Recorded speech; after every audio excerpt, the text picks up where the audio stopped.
নমস্কার, আবারও হাজির হয়েছি। আচ্ছা, আপনারা কি জানেন আজ থেকে ১২৫ বছর আগে অর্থাৎ ১৯০০ সালের পরেও বাঙালি রমণীরা জুতো পরার অধিকারী ছিলেন না? ব্যাপারটা খুব অদ্ভুত নয়? আজকের দিনে দাঁড়িয়ে একথা কি ভাবাও যায়? আসলে হ্যাঁ, এরকমই ছিল। তৎকালীন সমাজে শুধুমাত্র যৌনকর্মী এবং ব্রাহ্ম মহিলারাই জুতো পরার অধিকারী ছিলেন। তাছাড়া কোনো হিন্দু রমণীরা জুতো পরতে পারতেন না। তাই অনেক ক্ষেত্রে হতো কি, ব্রাহ্ম মহিলারা যখন জুতো পরে বাইরে বেরোতেন তখন সমাজের লোকেরা তাদেরকে যৌনকর্মী ভাবতেন। তাই তাদেরকে ঘোষণা করতে হতো যে তিনি ব্রাহ্ম, যৌনকর্মী নন।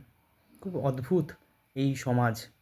সেই সমাজ থেকে আজকে আমরা এই একবিংশ শতকে এসে দাঁড়িয়েছি।